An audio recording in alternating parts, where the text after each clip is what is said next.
सिया राम जय जय सिया राम, जय सिया राम जय जय सिया राम।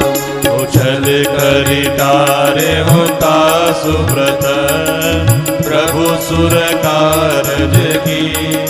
जगत ही जाने हो परम तब, श्राप गोप करी दीन सियावर रामचंद्र पद जय शरण राम। जय सिया राम जय जय सिया राम, जय सिया राम जय जय सिया राम। दासु श्राप हरि दीन प्रमाण, कौतुक निधि कृपाल भगवान।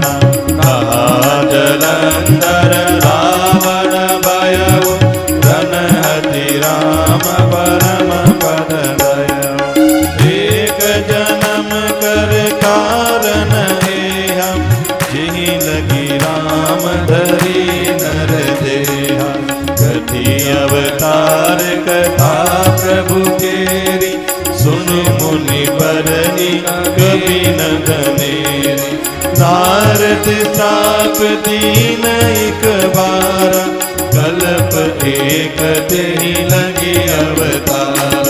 गिरिजा चकित भई सुनि बानी, नारद विष्णु भगत गुनि ज्ञानी। कारण कवन श्राप मुनि दीना, काय अपराध रमापति कीना। यह प्रसंग मोहि कहु पुरारी, मुनि मन मोह आचरज वारी। जय सिया राम जय जय सिया राम, जय सिया राम जय जय सिया राम। बोले बिहसी नरेश तव, ज्ञानी मूढ़न हो। जय जस रघुपति करहि जब, सो दस तेहि छन हो। कहु राम गुण गाथ, भरद्वाज सादर सुनहु। भव भंजन रघुनाथ, भजु तुलसी तजि मान मर। सियावर रामचंद्र पद जय शरणम राम। जय सिया राम जय जय सिया राम, जय सिया राम जय जय सिया राम। लिखा है, छल करी तारऊं तासु व्रत, प्रभु सुर कारज की। देखो, वृंदा के द्वारा दिए गए श्राप को परमात्मा ने स्वीकार कर लिया। अब वही जलंधर अगले कल्प में रावण बना, जिसे श्री रघुनाथ जी महाराज ने युद्ध में मार करके परम पद प्रदान किया। एक जन्म कर कारण एहा, जही लगी राम धरी नर देहा। प्रति अवतार कथा प्रभु केरी, सुनु मुनि बरनि कभी न गनेरी। अब आगे जो एक विलक्षण कारण बता रहे हैं प्रभु के अवतार का, वह जरा सुनो। एक भक्त ने, एक परम भक्त ने अपने प्रभु को श्राप दे दिया, और कारण क्या था? एक हल्की सी इच्छा का कारण था। देखो, जब इच्छाओं की पूर्ति में बाधा होती है ना, तभी आदमी को क्रोध आता है। और वो परम भक्त थे नारद जी महाराज। नारद श्राप दीन एक बारा, कल्प एक तेहि लगी अवतारा। जब भगवान शंकर ने ऐसा कहा कि नारद श्राप दीन एक बारा, कल्प एक तेहि लगी अवतारा। जैसे ही पार्वती जी ने यह सुना, उन्हें बड़ा आश्चर्य हुआ। वह बोली कि नारद जी तो विष्णु जी के भगत हैं, नारद जी विष्णु जी के परम भगत हैं और ज्ञानी भी हैं, तो क्या कारण हुआ कि नारद जी ने प्रभु को श्राप दे दिया? अब देखो, यहाँ पर पार्वती जी का अपने गुरु जी के प्रति दृढ़ विश्वास नजर आता है। पार्वती जी के गुरु कौन? नारद जी। नारद जी ने ही उन्हें यह ज्ञान दिया था कि तुम्हें शंकरपति मिलेंगे, उनके लिए तुम जाकर के तपस्या करो। तो यहाँ पार्वती जी ऐसा कह रहे हैं कि का अपराध रमापति कीना। नारद जी तो मेरे गुरु है, वो तो कोई अपराध कर नहीं सकते। ऐसा क्या अपराध किया था रमापति ने, भगवान विष्णु ने, कि उस अपराध से क्रोधित होकर के नारद जी ने उनको श्राप दे डाला। यह प्रसंग मोहि कहूँ पुरारी, मुनि मन मोह आचरज भारी। आप मुझे इस कथा को मुझसे कहिए। मुनि नारद के मन में मोह का होना बड़े आश्चर्य की बात है। अब देखो यहाँ भगवान शंकर एक बड़ी विलक्षण परंतु पूर्ण रूप से सत्य, क्या कहा? बड़ी विलक्षण मगर पूर्ण रूप से सत्य बात कह रहे हैं। क्या कहते हैं? कि बोले बिहसी महेश तब ज्ञानी मूढ़न कोई, जेहि जस रघुपति करहि जब, सो तस तेहि क्षण हो। भगवान शंकर ने हंस करके कहा कि न तो कोई ज्ञानी है न मूर्ख है। श्री रघुनाथ जी जब जिसको जैसा बनाते हैं, जैसा करते हैं, वह उसी क्षण वैसा हो जाता है। याज्ञवल्क्य जी महाराज कहते हैं, हे भरद्वाज जी, मैं श्री रघुनाथ जी के गुणों की कथा कहता हूँ, तुम आदर से सुनो। क्या कहते हैं? कहु राम गुण गाथ, भरद्वाज सादर सुनहु, भव भंजन रघुनाथ, भज तुलसी तजि मान मद। कहे भरद्वाज जी, मैं श्री रघुनाथ जी महाराज के गुणों की कथा आपको कहता हूँ, आप आदर से सुनो। देखो तुलसीदास जी महाराज कहते हैं कि मान और मद को छोड़कर आवागमन का नाश करने वाले कौन हैं? श्री रघुनाथ जी महाराज हैं। तो आप सभी उन्हीं का भजन करो। बोले बिहसी नरेश तब ज्ञानी मूढ़न को, जय जस रघुपति करहि जब, सो तस तेहि क्षण हो। कहु राम गुण गाथ, भरद्वाज सादर सुनहु, भव भंजन रघुनाथ, भजु तुलसी तजि मान मद। सियावर रामचंद्र पद जय शरणम राम। जय सिया राम, जय जय सिया राम, जय सिया राम, जय जय सिया राम।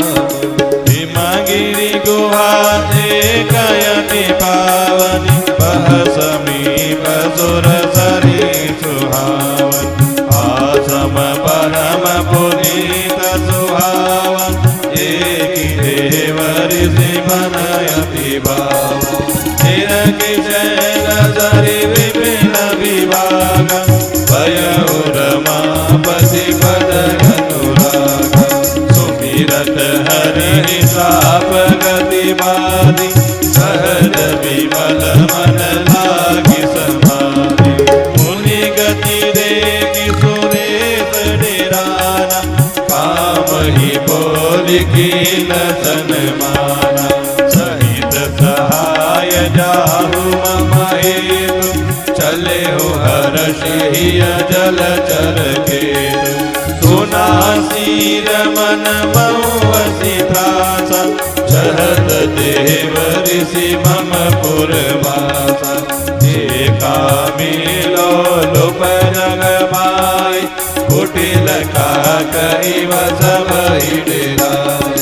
जय सिया राम, जय जय सिया राम, जय सिया राम, जय जय सिया राम। सुख हाडले बाग सट, स्वान निरखि मगरा। जनि जान जड़, तिमि सुरपति न लाज। सियावर रामचंद्र बर जय शरणम राम जय सिया राम जय जय सिया राम जय सिया राम जय जय सिया राम। देखो वास्तविक स्थिति यही है, जैसा अभी भगवान शंकर ने बताया कि बोले बिहसी महेश तब ज्ञानी मूढ़ न कोई, जही जस रघुपति करहि जब और सो तस ते क्षण होय।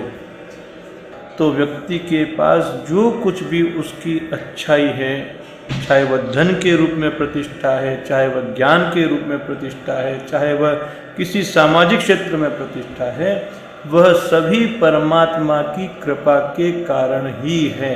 इसीलिए कह रहे हैं कि आप अपने मान और मद को छोड़ करके इस आवागमन को मिटाने वाले श्री रघुनाथ जी महाराज की कथा को सुनो और उनको प्रेम से भजो। अब आगे कथा कहते हुए कह रहे हैं कि हिमालय पर्वत में एक बड़ी पवित्र गुफा थी। उसके समीप बहुत ही सुंदर माँ गंगा जी बह रही थी। प्रकृति का नज़ारा बड़ा सुंदर था।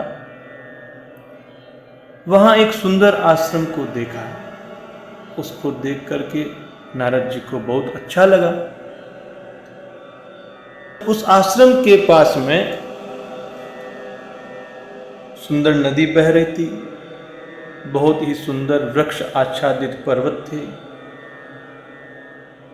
बड़ा घना जंगल था। शीतल मन सुगंध बह रही थी।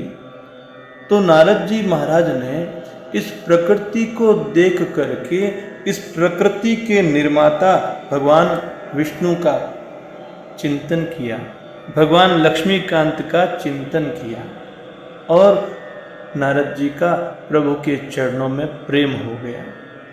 तो भगवान का स्मरण करते ही नारद मुनि के जो श्राप लगा हुआ था, उन्हें दक्ष प्रजापति ने ऐसा श्राप दिया था कि आप एक स्थान पर नहीं ठहर सकते हैं। तो नारद जी के वो जो श्राप था उसकी गति रुक गई और उनका मन स्वाभाविक रूप से प्रभु के चरणों में लग गया और उनकी समाधि लग गई। अब देखो, जब नारद जी महाराज की समाधि लग गई तो देवराज इंद्र जरा से भयभीत हो गए। उन्होंने कामदेव को बुलाया, उसका आदर सत्कार किया और कहा कि मेरे हित के लिए तुम अपने सहायकों को लेकर के जाओ और ये जो नारद जी महाराज भगवान का ध्यान लगा करके बैठे हैं, समाधि लगाए बैठे हैं, उस समाधि को भंग कर दो। कामदेव बड़े प्रसन्न हुए और वहां से चल दिए। अब इंद्र का मन डरा हुआ था कि यदि देवर्षि नारद मेरी इस अमरावतीपुरी का राज्य चाह रहे हैं तो मेरे लिए मुश्किल है। अतः उन्होंने कामदेव को नारद जी की समाधि भंग करने के लिए भेजा। देखो, जो जगत में कामी, लोभी, कुटिल प्रकृति के लोग होते हैं, उन्हें नित्य ही मन में भय बसा रहता है। और जो व्यक्ति भगवान के भरोसे रहते हैं वह निश्चिंत रहते हैं कि जो परमात्मा ने मेरे भाग्य में लिख दिया है वैसा होना है। लेकिन इसका तात्पर्य यह नहीं है कि हम कर्महीन हो जाएं, हम प्रयासहीन हो जाएं। क्या पता प्रयास करने से हमारे भाग्य में वह वस्तु लिखी हुई हो, क्या पता प्रयास करने से हमारे भाग्य में विजय लिखी हो। अतः व्यक्ति को प्रयासरत रहना चाहिए, लेकिन धर्म का आचरण करते हुए। अनीतिगत कार्यों के द्वारा प्राप्त किया हुआ धन, प्राप्त की हुई सफलता ज़्यादा समय तक नहीं टिकती है।